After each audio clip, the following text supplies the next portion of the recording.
اعوذ باللہ من الشیطان الرجیم بسم اللہ الرحمن الرحیم۔ تمام مؤمنین کو یا علی مدد، السلام علیکم ورحمۃ اللہ وبرکاتہ۔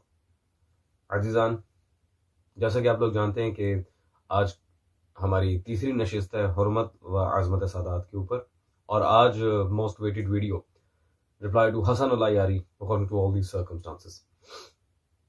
آج کی ویڈیو ویسے تو حرمت سیدانی پر ہے، لیکن اس میں ایک ایکسٹرا چیز بھی ہم داخل کریں گے نسب سادات کے لحاظ سے، کیونکہ حسن اللہ یاری صاحب کی کچھ ویڈیوز فیس بک پر آئی ہیں جس میں انہوں نے نعوذ باللہ من ذالک سادات کے نسب کا تمسخر اڑانے کی کوشش کی ہے۔ استغفر اللہ، بڑے مذائقہ خیز انداز میں انہوں نے بات کی ہے اس معاملے میں، اور مومنی بالکل حیران پریشان اور پشیمان نہ ہو کہ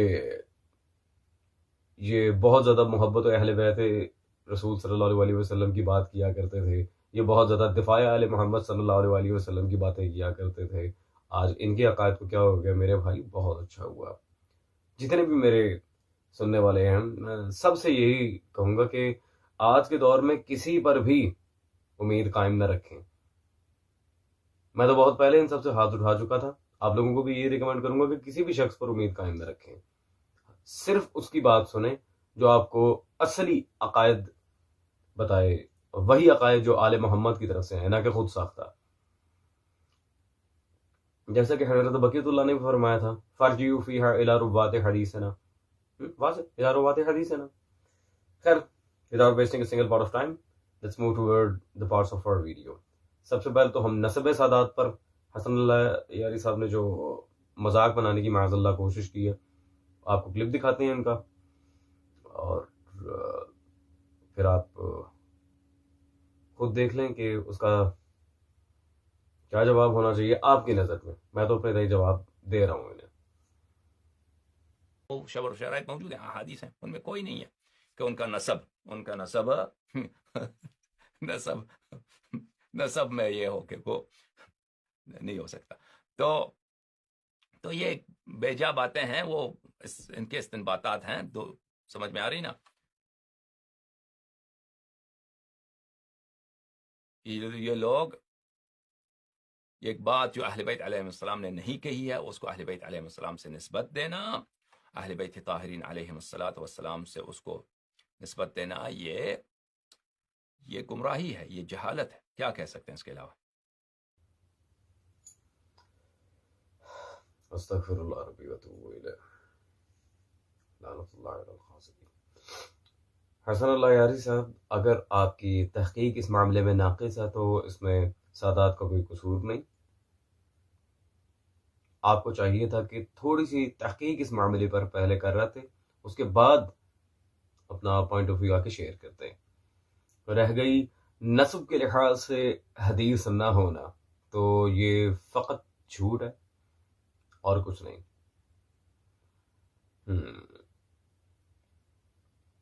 سب سے پہلے تو ہم یہ دیکھ لیں کہ آیا تعظیم سادات و اکرام سادات کے بارے میں شیعہ معتبر کتب میں خود حضور صلی اللہ علیہ وآلہ وسلم آقا کونین نے کیا فرمایا؟ یہ میرے ہاتھ میں موجود ہے مشہور زمانہ کتاب مناقب اہل بیت القطرہ، رضی الدین احمد مستنبط نجفی علیہ الرحمہ کی، یہ جلد نمبر 3۔ اور زیادہ تر حوالہ جات آج کی ویڈیو میں میں کوشش کروں گا کہ وہی ہوں جو عام مؤمنین کی دسترس میں ہوں، انہی کتب سے حوالہ دوں تاکہ ان حوالہ جات کو باقاعدہ مومنین چیک کریں، اور جن کے پاس نہ لگے ہوں انہیں نوٹ کر لیں، اور آپ بھی حضرت آپ کو توبہ کی توفیق ہو۔ اس کی جلد نمبر 3 میں پیج نمبر 189 پر 179 پر واضح یا رسول خدا صلی اللہ علیہ وسلم کی 3 احادیث ہیں تو 3 سے زائد، لیکن میں فقط 3 دکھا رہا ہوں آپ کو۔ پہلی، جو کوئی میری اولاد میں سے کسی کو دیکھے اور اس کے احترام میں کھڑا نہ ہو، در واقع اس نے میرے ساتھ بدسلوکی کو جائز سمجھا۔ اللہ اکبر! جس نے میرے ساتھ بدسلوکی کو جائز سمجھا وہ منافق ہے۔ اللہ اکبر! سادات کو دیکھ کر کھڑے نہ ہونے کا مطلب ہے رسول خدا صلی اللہ علیہ وآلہ وسلم سے بدتمیزی کرنا۔ اللہ اکبر! جس کا رد اللہ نے سورہ حجرات میں پہلے ہی کیا ہے۔ دوسری حدیث اس کے بالکل نیچے ہی ہے، جو کوئی میری اولاد کو دیکھ ان کے احترام میں مکمل طور پر کھڑا نہ ہو تو اللہ اس کے اوپر ایسی مصیبت نازل کرے گا جس کا کوئی دارو نہیں ہوگا۔ اللہ اکبر۔ بحوالہ جناب المودہ اور جامع الاخبار شیعہ سنی دونوں کتب کے حوالہ جات موجود ہیں۔ ٹھیک ہے جی۔ تیسری حدیث اسی تناظر میں، کتاب فضائل سادات میں رسول خدا صلی اللہ علیہ وسلم سے یہ فرمودہ، جس نے میری اولاد کی عزت و تکریم کی اس نے مجھے عزت دی، اور جس نے ان کی توہین کی اس نے تو واقعہ میری احانت کی۔ اللہ اکبر۔ جی حسن اللہ یاری صاحب، اب آپ کیا کہتے ہیں؟ آپ تو کہہ رہے تھے نسب کے لحاظ سے کوئی حدیث نہیں ہے اور یہ ان کی بیجا باتیں ہیں اور فقط استنباط ہیں، اور کوئی چیز اپنے پاس سے بول کر اسے اہل بیت پر معاذ اللہ ثم معاذ اللہ فٹن کر دینا، یہ گمراہی ہے، جہالت ہے۔ حضرت یہ صرف جہالت نہیں، یہ جاہلیت ہے۔ کوئی بندہ اگر معصوم کی ذات پہ جھوٹ باندھے، اور آپ نے باندھا ہے، اس ویڈیو میں انشاءاللہ تبارک و تعالی میں باقاعدہ دکھاؤں گا کس طرح مولا صادق پہ آپ نے جھوٹ باندھا ہے اور مولا کی حدیث میں باقاعدہ تحریف کرنے کی یہ کوشش کی ہے۔ رہ گئی بات نسب کے لحاظ سے اتنا سادات کو فروغ کیوں دیا جاتا ہے کہ رسول خدا کی اتنی احادیث ان کے فضائل میں کیوں ہیں کہ گویا جس نے سادات کا اکرام نہ کیا اس نے رسول خدا سے بدتمیزی کی۔ ابھی القطرہ میں نے پیش کی اس بارے میں۔ آئیں اول تو سیادت کا سلسلہ شروع کہاں سے ہو رہا ہے، ہم یہ آپ کو بزبان رسول خدا صلی اللہ علیہ وآلہ وسلم ہی دکھائیں گے۔ یہ میرے ہاتھ میں مطبوعہ کم ایران کتاب موجود ہے، علامہ الحاج مرزا علی مشکینی اردبیلی کی المصباح المنیر، آپ اسکرین پر دیکھ رہے ہیں عزیزان سب، مصباح المنیر۔ اس کتاب میں صفحہ نمبر 212 پر جہاں رسول خدا صلی اللہ علیہ وسلم نے اللہ کے کچھ اسماء کی تلاوت فرمائی ہے، ایک دعا ہے باقاعدہ رسول خدا کی، اس میں رسول خدا صلی اللہ علیہ وآلہ وسلم اللہ تبارک و تعالی کو کیا فرما رہے ہیں؟ فرماتے ہیں یا سید السادات، اے تمام سادات کے سید، سید السادات، اللہ تبارک و تعالی بذات خود سید ہے، از حدیث رسول خدا صلی اللہ علیہ وآلہ وسلم۔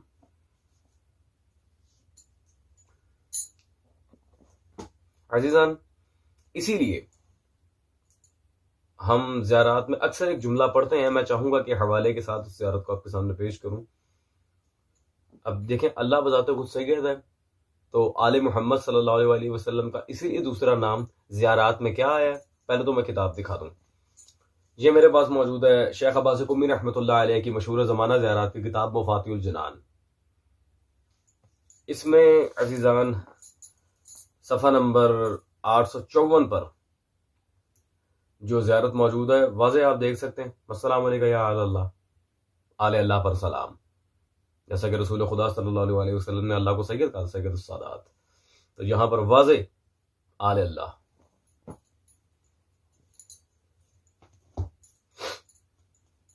جی اللہ یاری صاحب، آپ تمسخر اڑا رہے ہیں اور کہہ رہے ہیں کہ یہ ان کے بیجا استنباط ہیں اور کوئی حدیث نہیں ہے۔ حضرت آپ تقریباً 4 احادیث رسول خدا صلی اللہ علیہ وآلہ وسلم، دعائے رسول خدا صلی اللہ علیہ وآلہ وسلم اور زیارات معصومین صلوات اللہ علیہ مجمعین کے منکر ہو چکے ہیں الحمدللہ، کیونکہ آپ نے کہا تھا ہے ہی نہیں، استغفر اللہ۔ اب عزیزان، بالخصوص وہ لوگ جنہوں نے حال ہی میں کچھ چیزیں مجھ تک پہنچی ہیں کہ لوگ کہتے ہیں جی ہم بھی خون کے لوتھڑے سے پیدا ہوتے ہیں، سادات بھی خون کے لوتھڑے سے پیدا ہوتے ہیں، ہم بھی نطفتاً پیدا ہوئے ہیں، وہ بھی اسی طرح پیدا ہوتے ہیں، تو فرق کیا ہے؟ ان لوگوں کی مثال بالکل شیطان کی سی ہے، جس طرح شیطان نے اللہ کو کہا تھا، جسے تناسب کے بارے میں ہم گزشتہ ویڈیوز میں بات کر چکے ہیں، یہ مٹی سے بنا ہے، میں آگ سے بنا ہوں، میں زیادہ افضل ہوں، حالانکہ اسے یہ نہیں پتا تھا کہ مٹی آگ کو بھی بجھا دیتی ہے، تو اسی لیے اللہ تبارک و تعالیٰ نے اسے رجیم کہہ کے نکال دیا، کیونکہ وہ آدم علیہ السلام کی خلقت کے مادے کو دیکھ رہا تھا، آدم کی اللہ سے نسبت کو نہیں دیکھ رہا تھا۔ تو نسبت جہاں پر تقریم نسبت نہ ہو وہاں پر معذرت کے ساتھ رسول خدا صلی اللہ علیہ وسلم نے واضح فرمایا اللہ اس پر بلائیں نازل کرے اس نے مجھ سے بدسلوکی کی. یہ فرق ہے سادات اور امت میں. اور موسٹ امپورٹنٹلی جیسے کہ القطرہ میں نے الحمدللہ بھی پیش کیا آپ کے سامنے، تو جو بھی تکریم سادات نہ کرے وہ حدیث رسول خدا صلی اللہ علیہ وسلم منافق ہے. اب جو کہ اللہ یاری صاحب تبن میں مناظر ہیں، الحمدللہ یہ فقیر بھی ہے، تو میں چاہ رہا تھا کہ مناظر حضرات ہی کی کتب آپ کے سامنے پیش کی جائیں مزید دلیل کے لیے. فی الحال صرف ایک کروں گا، آگے اگر ضرورت پڑی تو اور بھی کر دی جائیں گی.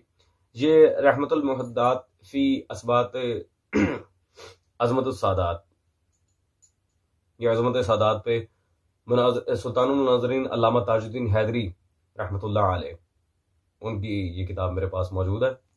اپنی کتاب رحمت المحدات فی اثبات عظمت السادات میں یہ دار تبلیغ الامامیہ گجرانوالہ کینٹ سے چھپی ہے. اس میں واضح صفحہ نمبر عزیزان جب 13 پر ہم پہنچتے ہیں، بہت توجہ سے سنیے گا، ما حوالہ رسول خدا صلی اللہ علیہ وسلم کی حدیث موجود ہے. اللہ اکبر کبیرہ. خاص کر ان لوگوں کے لیے جنہیں سید بننے کا بہت شوق ہے، اور ان لوگوں کے لیے بھی جو سید ہو کے استغفر اللہ امتیوں کی چاپلوسی میں گھس جاتے ہیں. یہ باقاعدہ نصب پر رسول خدا کی حدیث ہے. صفحہ 13 بحوالہ فضائل السادات صفحہ نمبر 427 انہوں نے واضح لکھا، حضرت صلی اللہ علیہ وسلم نے فرمایا، جو شخص اپنے باپ کے علاوہ کسی اور کی طرف نسبت دے اور اپنے آقاؤں کے غیر سے محبت کرے تو اس پر خدا کی لعنت. آگے سنیں. اور جو شخص بلا سبب ظاہری ہماری نسل میں داخل ہونے کا دعویٰ کرے، اللہ اکبر کبیرہ، جب بلا مجبوری ہماری نسل سے خارج ہونے کا دعویٰ کرے تو وہ ملعون ہے. رسول خدا صلی اللہ علیہ وآلہ وسلم نے اس بندے پر لعنت کی ہے جو سید ہو کے اپنے آپ کو سید نہ کہلوائے، یا جو امتی ہو کے سادات میں داخل ہونا چاہے. واضح آپ دیکھ سکتے ہیں، وہ ملعون ہے، اس پر لعنت ہے.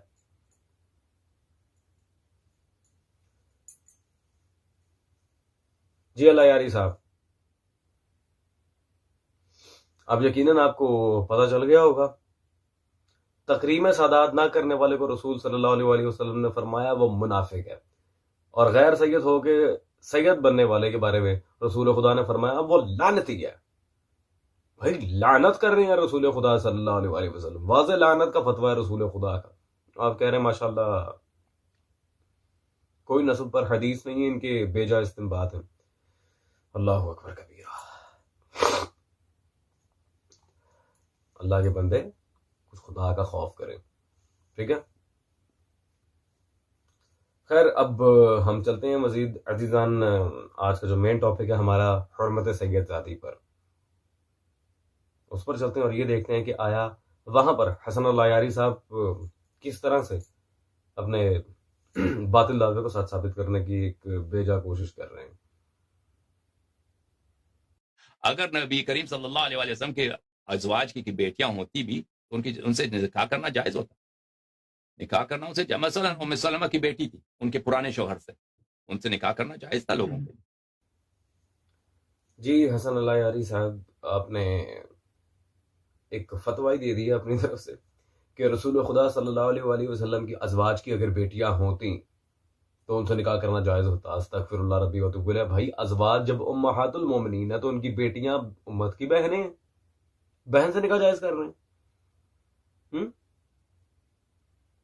اللہ کے بندے بہن سے کون نکاح کرتا ہے؟ آپ واقعتاً شیعہ ہیں؟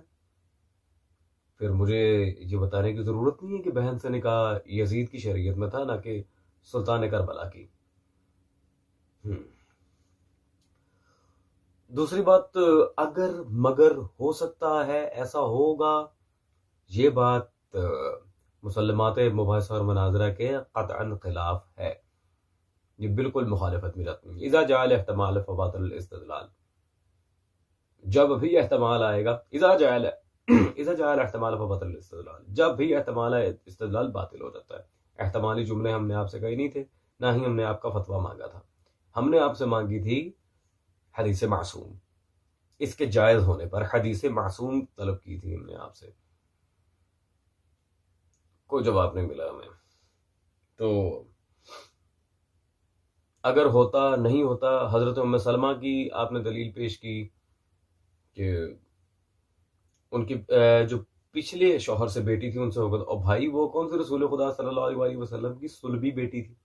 بات یہاں صلب رسول صلی اللہ علیہ وسلم کی ہو رہی ہے. لے پالک بیٹیاں تو کفار کے وہاں پہ بھی گئی تھی جو رسول خدا کی لے پالک تھی، اڈاپٹڈ تھی، سگی بیٹیاں نہیں تھی. جن تین کو آپ اور کچھ نواسب رسول خدا صلی اللہ علیہ وسلم کی سگی بیٹیاں کہتے ہیں، الحمدللہ ہماری ویڈیو ریکارڈڈ ہے. سگی سگی کوئی نہیں، وہ لے پالک تھی، منسوب تھیں، صلبی نہیں تھی. ان کا تو کفار سے بھی ہو گیا تھا. کیوں؟ کیونکہ رسول خدا صلی اللہ علیہ وسلم کی بیٹیاں نہیں تھیں، لے پالک تھیں، اڈاپٹڈ تھیں. تو یہ کوئی دلیل نہیں ہے حضرت کہ ایسا ہو سکتا ہے، یوں ہو سکتا ہے، فلاں کی بیٹی آ گئی تو یہ نہیں، یہ کوئی دلیل نہیں ہے. تو ٹھوس ثبوت ہو تو بات کیجیے گا نیکسٹ ٹائم. اگلی ویڈیو کی طرف چلتے ہیں عزیزان، اور یہ دیکھتے ہیں کہ حضرت اب مزید کس طرف جانا چاہ رہے ہیں. اور دیکھیں اس سے مراد یہ نہیں ہے، اس سے کوئی دلالت نہیں ہے کہ اس پر نکاح اس کا باطل ہے. جب ہم کہتے ہیں کہ کیا کسی ہاشمیہ کا یا کسی فاطمیہ کا یا کسی علویہ کا کوئی عورت ہے جو امیر المؤمنین علیہ السلام کے نسل سے ہے، سیدانی ہے، تو اس کی نکاح ہو سکتی، یہ شرع میں جائز ہے یا جائز نہیں ہے کہ اگر اس نے نکاح کر لی تو یہ نکاح باطل ہے، یعنی نکاح ہی باطل ہے تو نستجیر باللہ وہ زنا ہو جائے. تو یہ کہ غیر سید کے لیے مثلا زکوٰۃ حلال ہے، غیر سید کے لیے حرام ہے، تو اس سے مراد یہ نہیں کہ نکاح نہیں ہو سکتا، اس سے کوئی آپس میں اس کو جی عزیزان، آپ نے دیکھا کہ حضرت فرما رہے ہیں کہ اگر کسی مرد پر صدقہ حلال ہے، یعنی کہ وہ امتی ہے، اور سید زادی جس پر صدقہ حرام ہے، استغفر اللہ، ان دونوں کی شادی آپس میں ہو سکتی ہے. دیکھنا یہ ہے کہ شرعن اس میں کوئی قباحت ہے یا نہیں، یہ نکاح جائز ہے یا نہیں، یہ نکاح کو باطل کرنے کی کوئی دلیل نہیں ہے. استغفر اللہ. اور پھر یہ حضرت فرماتے ہیں کہ جی ہم احادیث معصومین صلوات اللہ علیہ مجمعین سے دین کو چلا رہے ہیں. اعوذ باللہ تعالی. اللہ یاری صاحب، میں آپ سے صرف اتنا ہی کہوں گا کہ تھوڑا سا انسان کو تحقیق کر لینی چاہیے اس بارے میں معصوم کا کیا فیصلہ ہے. چلیں ہم آپ کو واضح فیصلہ سنا دیتے ہیں کہ صدقہ، زکوٰۃ و خمس میں تفریق کے لحاظ سے معصوم نے نسب پر پابندی کس طرح لگائی ہے اور اس نکاح کو درست نہ ہونا کیسے بیان فرمایا ہے. یہ میرے ہاتھ میں مطبوعہ تراب پبلیکیشنز لاہور کتاب موجود ہے، احکام دین بزبان چہاردہ معصومین. یہ آپ دیکھ رہے ہیں، اس میں گو کہ کچھ بہت رطب و یابس بھی ہے، لیکن الحمدللہ جب حق آنا ہوتا ہے تو اسی کتاب سے آ جاتا ہے. صفحہ نمبر 426 پر بحوالہ فروغ قافی جلد 5 صفحہ 345 باب اکفاء ایک حدیث نقل ہوئی ہے. اس باب کی حدیث نمبر 94 ہے. امام جعفر صادق صلوات اللہ علیہ کی حدیث ہے، لڑکی کا نکاح ہمیشہ ایسے مرد سے کرنا چاہیے جو اس کا کفو ہو. غیر کفو میں لڑکی کا نکاح کبھی نہیں کرنا چاہیے، کیونکہ ایسی صورت میں اکثر بہت سی شرعی اور معاشرتی قباحتیں پیدا ہو جاتی ہیں. چنانچہ کسی ایسی لڑکی کا نکاح جس پر صدقہ حرام ہو کسی ایسے مرد سے کرنا جس پر صدقہ حلال ہو کسی صورت بھی درست نہیں ہو سکتا، کیونکہ یہ ایک دوسرے کے لیے کفر نہیں ہے. اللہ اکبر کبیرہ. یا واضح دیکھ سکتے ہیں معصوم فرما رہے ہیں جس مرد پر صدقہ حلال ہے اس کا ایسی عورت سے شادی اس کی نہیں ہو سکتی جس پر صدقہ حرام ہے، یعنی کہ سید زادی سزا میں صدقہ حرام ہے. اور اللہ یاری صاحب فرما رہے ہیں جی اس سے کوئی فرق نہیں پڑتا، ایسا ہے تو ویسا ہے تو پتہ نہیں کیسا ہے. جی اللہ یاری صاحب، اب میرے معصوم فرمائیں گے کہ جی چلیں آپ نے یہ حدیث تو پیش کر دی، لیکن اگر کل کو مجبوری ہو بتحت مجبوری، کیا اس چیز کو انڈورس کیا جا سکتا ہے مجبوری کے تحت؟ بالکل نہیں، کیونکہ آل محمد صلی اللہ علیہ وآلہ وسلم نے کبھی بھی مجبوری میں آ کے شریعت نہیں بدلی. اللہ اکبر. جیسا کہ عزیزان صدقہ اور زکوٰۃ والا جو معاملہ تھا آپ کے سامنے حل ہوا. اب بہانے بازی کو ختم کرنے کے لیے ایک اور حوالہ ہم دکھا دیتے ہیں، کل کو مجبوری کا بہانہ کیا جائے گا، آئیں امام موسیٰ کاظم صلوات اللہ علیہ کے ایک عمل کی طرف چلتے ہیں۔ اور یہ تو چلے قولی سنتیں دکھا رہا تھا، اب میں آپ کو فعل امام موسیٰ کاظم دکھا رہا ہوں صلوات اللہ علیہ، فعلی سنت۔ یہ میرے ہاتھ میں موجود ہے مطبوعہ ایران جلد نمبر 2 منتہی الاعمال، شیخ عباس قمی رحمۃ اللہ علیہ کی۔ محدث اعظم شیخ عباس قمی نے اپنی کتاب منتہی الاعمال جلد نمبر 2 صفحہ نمبر 917 پر امام موسیٰ کاظم کی اولاد کے حال میں واضح طور پر یہاں پر لکھا، سنن رسیدہ کے رضائیت دختران خود را بے شوہر نمی دادن، کہ مولا کی اولاد، مولا کے دختران نے خود را بے شوہر نمی دادن، شادیاں نہیں کی، ان کے شوہر نہیں تھے۔ کیوں؟ واضح وہ لکھتے ہیں رو کہ ہم سفر و ہم کف ایشان بود نمی یافتند، انہیں ان کے ہم سفر و کف نہ ملے، بغیر شادی کی دنیا سے رخصت ہو گئی۔ اللہ اکبر کبیرہ۔ آل محمد اپنی بیٹیوں کا مر جانا گوارا کرتے ہیں، انہیں غیر سادات میں دینا گوارا نہیں کرتے۔ یہ میرے موسیٰ کاظم کا عمل ہے۔ جی الہ یاری صاحب، آپ کی ایک ایک بات پر مکمل حدیث ہم آپ کے سامنے پیش کر رہے ہیں، قولی سنت، فعلی سنت، ہر سنت معصوم سے آپ کے سامنے جواب آ رہا ہے۔ حضرت خیر اللہ کریم آپ کو ہدایت دے۔ اب چلتے ہیں اس ویڈیو کے نیکسٹ پارٹ کی طرف، اور یہ دیکھتے ہیں وہاں پر حضرت نئی دلیل کیا پیش کر رہے ہیں سید زادی کے جائز ہونے پر۔ رسول پاک صلی اللہ علیہ وسلم نے اپنی پھوپھیزاد بیٹی کی شادی کر دی مقداد سے، مقداد ابن الاسود سے جو کالا تھا، اس سے شادی کرائی اپنی پھوپھیزاد بیٹی کے عبد المطلب، اور بعد میں امام صادق علیہ السلام نے فرمایا اسی لیے شادی کرائی تاکہ لوگوں کو پتہ ہے کہ مومن مومنہ کا کفو ہوتا ہے، مومن مومنہ کا۔ استغفر اللہ ربی و اتوب الیہ۔ عزیزان، حسن اللہ یاری صاحب نے ابھی جو اپنی ویڈیو میں بیان دیا ہے، انہوں نے عمدن انٹینشنلی مولا جعفر صادق صلوات اللہ علیہ کی ذات پر بہت بڑا جھوٹ باندھا ہے۔ حدیث کا اصلی متن میں آپ کے سامنے رکھ دیتا ہوں کتاب سمیت، تاکہ آپ کو یہ پتہ چل جائے کہ مولا صادق کے الفاظ میں کہاں تک ایڈیشن کی گئی ہے، اور اس کے علاوہ ہم ایک اور کتاب پیش کریں گے مولا صادق کی حدیث پر مبنی، جس سے واضح ثابت ہو جائے گا کہ مولا نے سید زادی کا نکاح غیر سید سے کرنے سے واضح منع فرمایا ایک بندے کو۔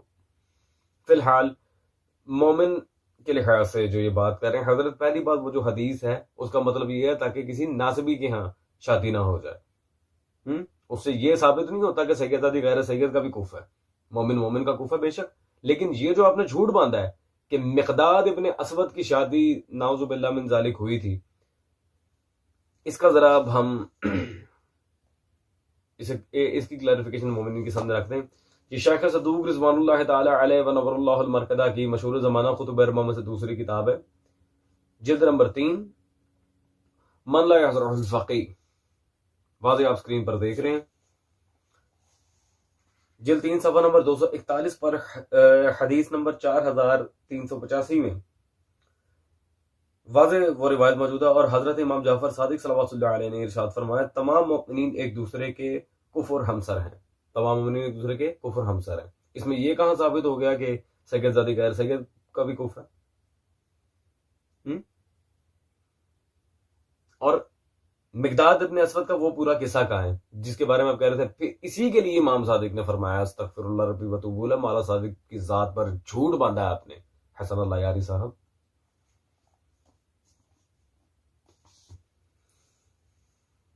عزیزان، تو آپ نے واضح دیکھ لیا کہ انہوں نے بالکل جھوٹ باندھا مولا صادق کی ذات پہ، استغفر اللہ۔ تجدید ایمان بھی ان پر واجب ہے اور توبہ بھی۔ یہ میرے ہاتھ میں اب کتاب موجود ہے، آئیں امام صادق کی اصلی حدیث اب میں آپ کو سنا دوں۔ میرے ہاتھ میں کتاب موجود ہے وحید بہبہانی، جو بہت بڑا اصولی مسلک کا ایک عالم تھا، کیونکہ اصولیوں کی طرف سے زیادہ اس مسئلے کو ہوا دی جاتی ہے، ان کا بھی حوالہ پیش کر دیں۔ اس کی مقتل پر مشہور زمانہ کتاب ہے دمۃ الثاقبہ، جلد نمبر 2 صفحہ نمبر 545 545۔